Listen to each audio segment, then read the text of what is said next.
Okay, നമ്മൾ കഴിഞ്ഞ ക്ലാസ്സിൽ കുറച്ച് ജേണൽ എൻട്രികൾ ചെയ്തിരുന്നു അല്ലേ?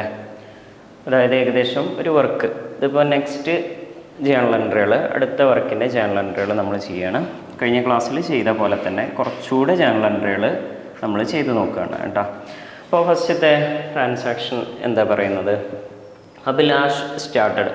അഭിലാഷ് തുടങ്ങിയിട്ടുണ്ട് ബിസിനസ് തുടങ്ങിയിട്ടുണ്ട് വിത്ത് ക്യാഷ് റുപ്പീസ് 3 lakh.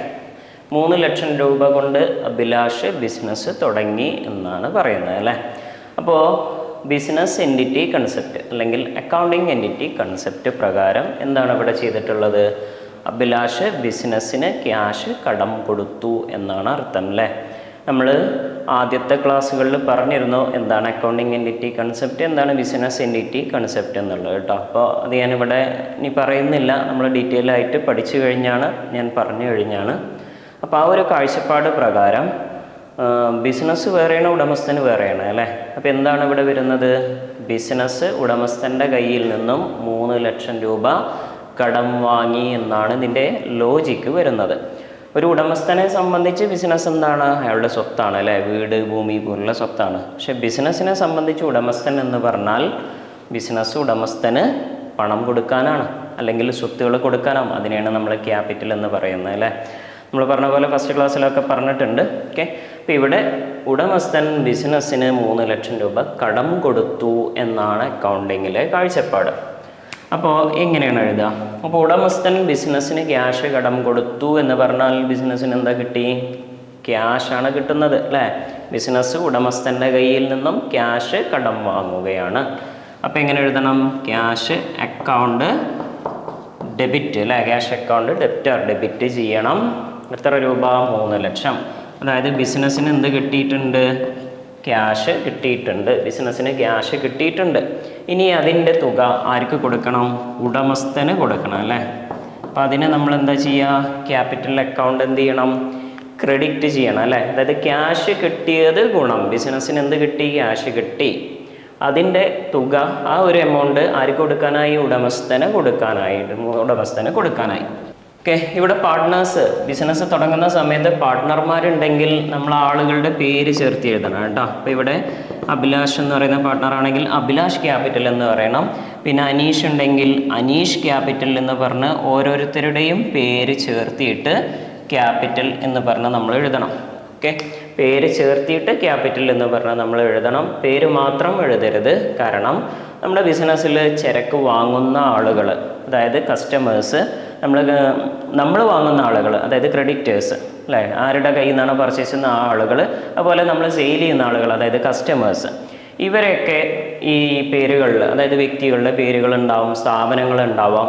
അപ്പോൾ ഈ അഭിലാഷ് എന്ന പേരിലോ അനീഷ് എന്ന പേരിലോ അങ്ങനെ വ്യക്തികൾ മറ്റുള്ളവരുണ്ടായിക്കൂടെ? ഇപ്പം ഞാൻ ബിസിനസ് നടത്തുകയാണെങ്കിൽ എൻ്റെ അതേ പേരിലുള്ളൊരു കസ്റ്റമർ ഉണ്ടാവാമല്ലോ. അപ്പോൾ അയാൾക്ക് നമ്മൾ എന്താ എഴുതുക? അപ്പോൾ ഉടമസ്ഥനെ സെപ്പറേറ്റ് നമ്മൾ അറിയണം, ഓണറെ സെപ്പറേറ്റ് അറിയണം. അങ്ങനെയെങ്കിൽ ഉടമസ്ഥൻ്റെ പേര് ചേർത്ത് ക്യാപിറ്റൽ എഴുതണം. ക്യാപിറ്റൽ എന്ന് തന്നെ എഴുതണം, പേര് മാത്രം എഴുതരുത്. ഇനി ഒരാൾ മാത്രമാണ് ഉടമസ്ഥനെങ്കിൽ നമ്മൾ എന്ത് ചെയ്താൽ മതി? ക്യാപിറ്റൽ എന്ന് മാത്രം എഴുതിയാലും മതി. അതായത് ആളുടെ പേരെഴുതാതെ, ഇപ്പം ഞാൻ മാത്രമാണ് ഉടമസ്ഥനെങ്കിൽ വെറും ക്യാപിറ്റൽ എന്ന് എഴുതിയാലും മതി. പാർട്ട്ണർമാരുണ്ടെങ്കിൽ ആളുകളുടെ പേര് ചേർത്തിയിട്ട് ക്യാപിറ്റൽ എന്ന് എഴുതണം. ഓക്കെ, അടുത്ത രണ്ടാമത്തെ ക്വസ്റ്റ്യൻ പറയുന്നത് പർച്ചേസ് ഗുഡ്സ്, ചരക്ക് വാങ്ങിയിട്ടുണ്ട് റുപ്പീസ് 40,000, 40,000 രൂപക്ക് ഗുഡ്സ് വാങ്ങിയിട്ടുണ്ടെന്നാണ് പറയുന്നത്. അപ്പോൾ നമ്മൾ ഒരു സൂപ്പർ മാർക്കറ്റിലൊക്കെ പോയിട്ട് നമ്മൾ വസ്തുക്കൾ, പ്രൊഡക്റ്റ് വാങ്ങുകയാണെങ്കിൽ നമുക്ക് എന്താ കിട്ടുന്നത്? ഗുഡ്സ് കിട്ടും അല്ലേ? അതായത് പ്രൊഡക്റ്റ് കിട്ടും അല്ലേ? അപ്പോൾ ഈ ഗുഡ്സ് കിട്ടിയതാണ് നമുക്ക് വന്ന നേട്ടം. അതായത് പർച്ചേസ് അക്കൗണ്ട് ഡെപ്റ്റർ. ഞാൻ പറഞ്ഞിരുന്നു കഴിഞ്ഞ ക്ലാസ്സുകളിലൊക്കെ ഗുഡ്സ് എന്ന് എഴുതാൻ പാടില്ല. എങ്ങനെ എഴുതേണ്ടത്? പർച്ചേസ് എന്നാണ് എഴുതേണ്ടത്. നമ്മൾ എന്താണ് ഇവിടെ കൊടുത്തത്? എന്താ കൊടുത്തത്? ക്യാഷ് അല്ലേ കൊടുത്തത്?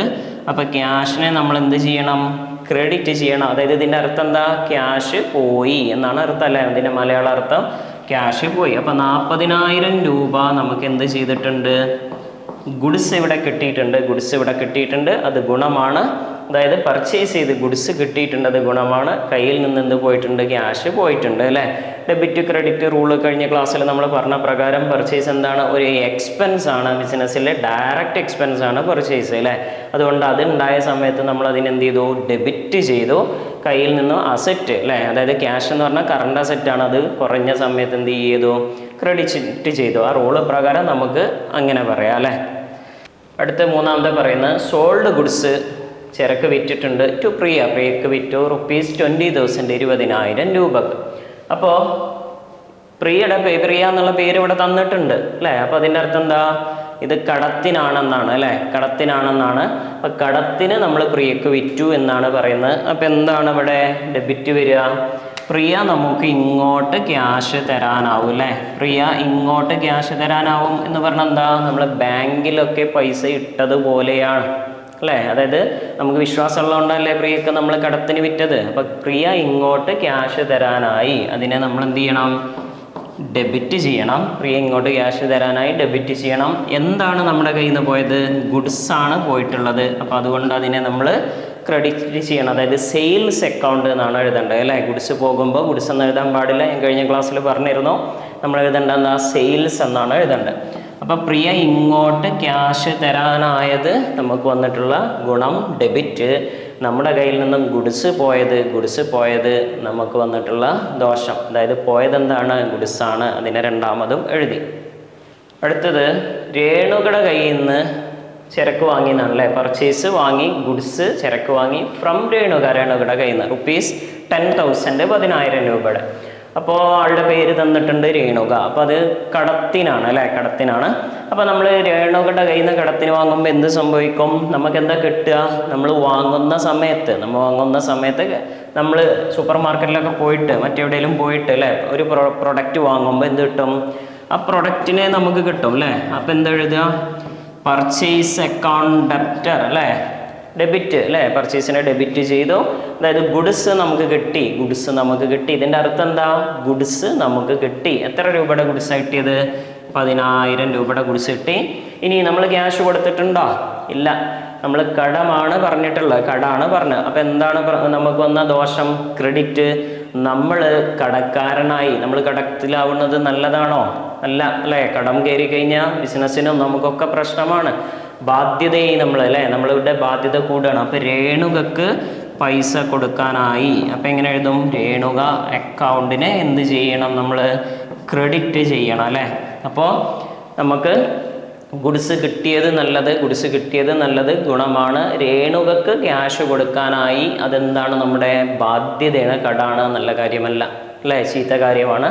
അപ്പോൾ ഗുഡ്സ് കിട്ടിയത് ആദ്യം എഴുതി, നല്ലതിലെഴുതി. രേണുകക്ക് പൈസ കൊടുക്കാനായി എന്ന് രണ്ടാമത് എഴുതി. ഇതിൻ്റെ മലയാളം അർത്ഥം എന്താ? മീനിങ് എന്താ? ഗുഡ്സ് കിട്ടിയത് നല്ലത്, രേണുകക്ക് പൈസ കൊടുക്കാനായി, കടമായി, അത് ദോഷം, അത് ചീത്ത അല്ലേ. ക്രെഡിറ്റ്, അത് ദോഷമായി.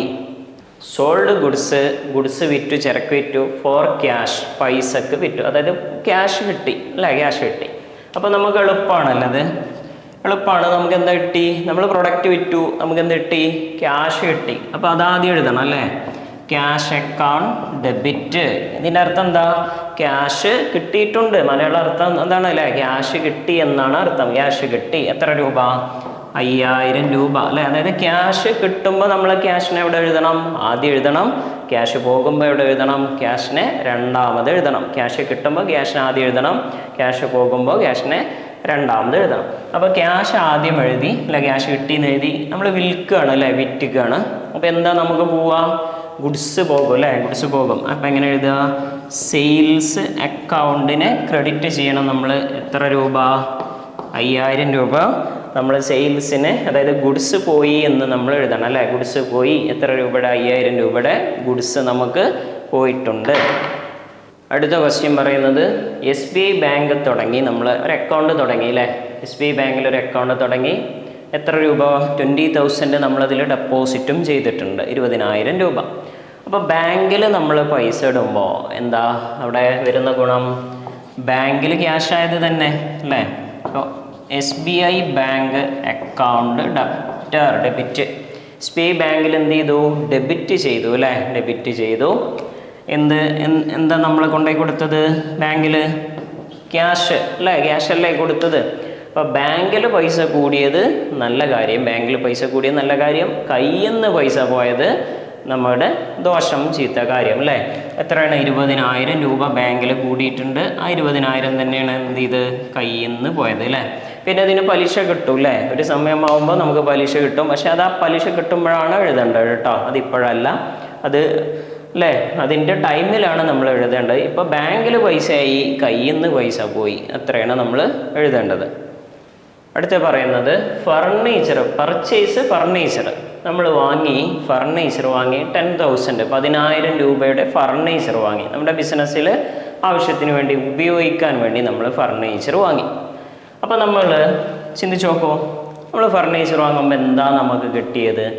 ഫർണിച്ചറാണ് കിട്ടിയത് അല്ലേ? ഫർണിച്ചറാണ് കിട്ടിയത്.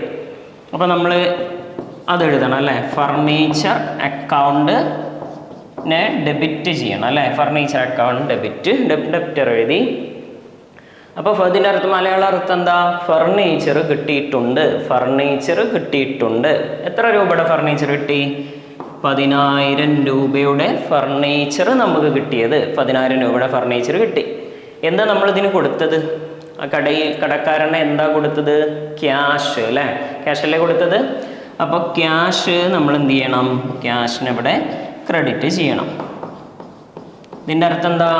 ക്യാഷ് പോയി, ക്യാഷ് പോയി അല്ലേ? അപ്പോൾ ഇതിൻ്റെ മലയാളം മീനിങ് എന്താ? ഫർണിച്ചർ കിട്ടിയിട്ടുണ്ട്, ക്യാഷ് പോയിട്ടുണ്ട്. ഫർണിച്ചർ കിട്ടിയിട്ടുണ്ട്, ക്യാഷ് പോയിട്ടുണ്ട്.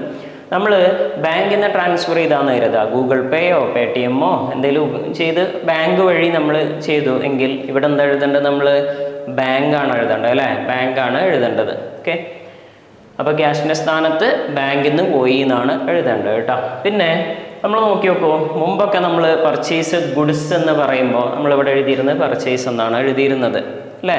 പർച്ചേസ് ഗുഡ്സ് എന്ന് പറയുമ്പോഴൊക്കെ പർച്ചേസ് ആണ് എഴുതിയിരുന്നത്. പക്ഷെ ഇവിടെ എന്തുകൊണ്ടാണ് നമ്മൾ ഇവിടെ പർച്ചേസ് എഴുതാതിരുന്നത്?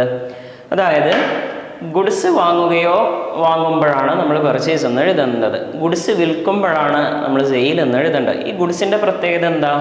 അത് നമ്മൾ വാങ്ങിയത് മറിച്ച് വിൽക്കാൻ വേണ്ടിയിട്ടാണ്, നമുക്ക് ഉപയോഗിക്കാൻ വേണ്ടിയിട്ടല്ല. അതൊരു കറണ്ട് അസറ്റാണ് അല്ലേ? അതായത് ഏതൊരു സമയവും കസ്റ്റമർക്ക് നമ്മൾ വിറ്റൊഴിവാക്കുന്ന അസറ്റാണ്. അപ്പോൾ ഗുഡ്സ് ആണ് നമ്മൾ വാങ്ങുന്നതെങ്കിൽ, ഗുഡ്സ് ആണ് നമ്മൾ വാങ്ങുന്നതെങ്കിൽ പർച്ചേസ് എന്നും, ഗുഡ്സ് വിൽക്കുകയാണെങ്കിൽ സെയിൽ എന്നുമാണ് നമ്മൾ എഴുതേണ്ടത്. പക്ഷേ ഗുഡ്സ് അല്ലാത്ത വസ്തുക്കൾ, അതായത് നമുക്ക് ഉപയോഗിക്കാൻ വേണ്ടിയിട്ട് വാങ്ങുന്ന ഫിക്സഡ് അസറ്റായിട്ടുള്ള ഗുഡ്സ് അല്ലാത്ത വസ്തുക്കൾ, അതാണ് നമ്മൾ വാങ്ങുന്നതെങ്കിൽ ആ വസ്തുവിൻ്റെ പേരാണ് എഴുതേണ്ടത്. ഓക്കെ, നമ്മളത് ആദ്യത്തെ ക്ലാസ്സിൽ പറഞ്ഞിരുന്നു. Purchase return, sale return. ഈ ലെഡ്ജറുകൾ എന്തിൻ്റെ പകരം ഉപയോഗിക്കുന്നതാണ്? ഗുഡ്സിൻ്റെ പകരം ഉപയോഗിക്കുക. ഗുഡ്സ് എന്ന വാക്കിന് പകരം ഉപയോഗിക്കുന്ന വാക്കുകളാണ് purchase return, sale return. Goods അല്ലാത്ത മറ്റു വസ്തുക്കളാണ് നമ്മൾ വാങ്ങുന്നതെങ്കിൽ ആ വസ്തുവിൻ്റെ പേരാണ് എഴുതേണ്ടത്. ഇത് നമ്മൾ ഉപയോഗിക്കാൻ വേണ്ടി വാങ്ങിയതാണ്, ഇത് വിൽക്കാൻ ഉദ്ദേശമല്ല. നമ്മൾ വിൽക്കാൻ വേണ്ടി വാങ്ങിയതല്ല. നമ്മൾ ഉപയോഗിക്കാൻ വേണ്ടി മൊബൈൽ ഫോൺ വാങ്ങുമ്പോൾ എങ്ങനെ എഴുതുക? Mobile phone account debtor. AC വാങ്ങുമ്പോൾ എന്താ എഴുതുക? AC account debtor. പിന്നെ കമ്പ്യൂട്ടർ വാങ്ങുമ്പോൾ എന്താ എഴുതുക? Computer account debtor. ഫർണിച്ചർ വാങ്ങിയപ്പോൾ ഫർണിച്ചർ അക്കൗണ്ട് ഡെപ്റ്റർ. അപ്പോൾ മനസ്സിലാക്കുക, പർച്ചേസ് വാങ്ങി എന്ന് പറയുമ്പോഴേക്കിനും ഇവിടെ കൊണ്ടുപോയി പർച്ചേസ് എഴുതരുത്. ഗുഡ്സ് വാങ്ങിയാൽ മാത്രമേ പർച്ചേസ് എഴുതാൻ പാടുള്ളൂ. ഗുഡ്സ് അല്ലാതെ നമ്മൾ ഉപയോഗിക്കുന്ന വസ്തുക്കളാണ് വാങ്ങുന്നതെങ്കിൽ ആ വസ്തുവിൻ്റെ പേരാണ് എഴുതേണ്ടത്. അടുത്ത ക്വസ്റ്റ്യൻ പറയുന്നത് റിസീവ്ഡ് ക്യാഷ്, പൈസ കിട്ടിയിട്ടുണ്ട് ഫ്രം പ്രിയയുടെ കയ്യിൽ നിന്ന്. എന്തിനാ പ്രിയ നമുക്ക് ക്യാഷ് തരുന്നത്? പ്രിയ തരാനുണ്ട് അല്ലേ? നമ്മൾ നേരത്തെ മുകളിൽ ക്വസ്റ്റ്യൻസിലുണ്ട് 20,000 രൂപക്ക് നമ്മൾ പ്രിയക്ക് കടത്തിന് വിറ്റിട്ടുണ്ട്. അപ്പോൾ പ്രിയ 20,000 രൂപ തരാനുണ്ട്, അതിക്ക് 2,000 തരികയാണ്. നമുക്ക് ക്യാഷ് തരാനുള്ള വ്യക്തി ഒരുമിച്ച് മുഴുവനും തന്നോളണം എന്നില്ല അല്ലേ? കുറേശ്ശെ അല്ലേ ചിലപ്പോൾ തരിക. 20,000 തരാണ്ട് അതിൽ 2,000 നമുക്ക് തന്നിട്ടുള്ളൂ അല്ലേ? അപ്പോൾ എന്താ നമുക്ക് കിട്ടിയത്? എന്താ നമുക്ക് കിട്ടുന്നത്? ക്യാഷ് കിട്ടിയിട്ടുണ്ട് അല്ലേ? ക്യാഷ് അക്കൗണ്ട് ഡെബിറ്റ് ചെയ്യണം. ക്യാഷ് കിട്ടി അല്ലേ? ക്യാഷ് കിട്ടിയിട്ടുണ്ട്. എത്ര രൂപ? 2,000 രൂപ നമുക്ക് ക്യാഷ് കിട്ടിയിട്ടുണ്ട്. ഇനി എന്താണ് നമുക്ക് വരുന്ന നഷ്ടം അല്ലെങ്കിൽ ദോഷം എന്ന് പറഞ്ഞാൽ പ്രിയ തരാനുണ്ട് എന്ന് നമ്മൾ മുൻപ് എഴുതി വെച്ചിട്ടുണ്ടല്ലോ, അത് നമ്മൾ വെട്ടണ്ടേ അല്ലേ? അതിനെ നമ്മൾ വെട്ടിക്കളയണം. അത് തന്നു എന്ന് എഴുതണം. അതായത് പ്രിയ ഇനി നമുക്ക് പൈസ തരില്ല. നമ്മൾ ബാങ്കിലൊക്കെ ഇട്ടതുപോലെ എന്നാണ് പറഞ്ഞിരുന്നത്. ബാങ്കിലിട്ട പോലെ പ്രിയയുടെ കയ്യിൽ നമ്മുടെ പൈസ ഉണ്ട്, നമുക്ക് പ്രിയനെ വിശ്വാസമാണ് അല്ലെ, പ്രിയ തരും എന്ന് വിശ്വാസമാണ്. അതിനി കിട്ടില്ല, നമുക്ക് തന്നു കഴിഞ്ഞു. അപ്പോൾ പ്രിയയുടെ കണക്ക് നമ്മൾ ക്ലോസ് ചെയ്യണം അല്ലേ, ക്ലോസ് ചെയ്യണം. അതായത് നമ്മൾ കഴിഞ്ഞ ക്ലാസ്സിൽ പറഞ്ഞ പോലെ ഡെബിറ്റ് ക്രെഡിറ്റ് റൂള് പ്രകാരം എന്താ വരുന്നത്? ക്യാഷ് ഒരു അസറ്റാണ്, കറണ്ട് അസറ്റാണ്. അപ്പോൾ ഒരു അസറ്റ് കൂടുന്ന സമയത്ത് അതിനെന്ത് ചെയ്യണം? ഡെബിറ്റ് നല്ലതിൽ എഴുതണം അല്ലേ. അതുപോലെ പ്രിയ എന്താണ്? ഡെപ്റ്ററാണ്, നമുക്ക് ഇങ്ങോട്ട് ക്യാഷ് തരാനുള്ള ആൾ. ഡെപ്റ്റർ എന്ന് പറഞ്ഞാൽ ഏതാ വരിക? കറണ്ട് അസറ്റാണ് അല്ലേ, സ്വത്താണ്. അപ്പോൾ സ്വത്ത് ഇവിടെ കുറയാണ്, അസറ്റ് കുറയുമ്പോൾ അതിനെന്ത് ചെയ്യണം? ക്രെഡിറ്റ് ചെയ്യണം അല്ലേ. അസറ്റ് കുറയുമ്പോൾ അതിനെ ക്രെഡിറ്റ് ചെയ്യണം. ആ റൂള് പ്രകാരം അങ്ങനെയാണ് എഴുതിയിട്ടുള്ളത് അല്ലേ. അടുത്ത ക്വസ്റ്റ്യൻ പറയുന്നത് പെയ്ഡ് ക്യാഷ്, പൈസ കൊടുത്തു ടു രേണുകക്ക് പൈസ കൊടുത്തു 7,000 7,000. എന്തിനാണ് നമ്മൾ രേണുകക്ക് പൈസ കൊടുക്കുന്നത്? രേണുകക്ക് ക്യാഷ് കൊടുക്കാനുണ്ട് അല്ലേ. നമ്മൾ നേരത്തെ ചോദ്യത്തിൽ പറഞ്ഞു രേണുകയുടെ കയ്യിൽ നിന്നും കടത്തിന് ചരക്ക് ഗുഡ്സ് വാങ്ങിയിട്ടുണ്ട്. അപ്പോൾ ക്യാഷ് കൊടുക്കാനുണ്ട് അതിന്. അപ്പോൾ ആ കൊടുക്കാനുള്ളത് കൊണ്ടാണ് കൊടുക്കുന്നത്. നമ്മളൊക്കെ ഫ്രണ്ട്സിന് പലപ്പോഴും ക്യാഷ് കൊടുക്കാനുണ്ടാവും അല്ലേ, കടം കൊടുക്കാനുണ്ടാവും. അതെന്തിനാണ് നമ്മൾ പിന്നീട് കൊടുക്കുന്നത്? ആ ബാധ്യത തീരാൻ വേണ്ടി, കടം തീരാൻ വേണ്ടിയിട്ടല്ലേ കൊടുക്കുന്നത്. ഫ്രണ്ട്സിന് നമ്മൾ ക്യാഷ് കൊടുക്കാനുണ്ടാവും, ആ ബാധ്യത തീരാൻ വേണ്ടിയിട്ടാണ് നമ്മൾ കൊടുക്കുന്നത്. അപ്പോൾ രേണുകക്ക് പൈസ കൊടുക്കാനുണ്ട്, ആ ബാധ്യത തീരണം. അപ്പോൾ രേണുക അക്കൗണ്ട് ഡെബിറ്റ് ചെയ്തു അല്ലേ, ഡെബിറ്റ് ചെയ്തു. രേണുകയുടെ ബാധ്യത തീർന്നത് ഗുണം എന്താ നമ്മുടെ കയ്യിൽ നിന്ന് പോയത്? ക്യാഷ് നമ്മൾ കൊടുത്തിട്ടുണ്ട് അല്ലേ, ക്യാഷ് പോയിട്ടുണ്ട്. ഓക്കെ, അപ്പോൾ രേണുകക്ക് പൈസ കൊടുക്കാനുണ്ട് എന്നുള്ള ബാധ്യത കടം നമ്മൾ തീർത്തു. അതായത് കുറച്ച് തീർത്തു അല്ലേ, മുഴുവൻ കൊടുത്തിട്ടില്ല, കുറച്ച് ബാധ്യത തീർത്തു. എന്ത് പോയി നമ്മുടെ കയ്യിൽ നിന്ന്? ക്യാഷ് നമ്മുടെ കയ്യിൽ നിന്ന് പോയിട്ടുണ്ട് അല്ലേ. ഓക്കെ, ഇപ്പോൾ നമ്മളപ്പോൾ കുറച്ച് ക്വസ്റ്റ്യൻസ് ഇന്ന് നമ്മൾ ചെയ്തു. ബാക്കി ഇനി അടുത്ത ക്ലാസ്സിൽ നമുക്ക് എടുക്കാം കേട്ടോ.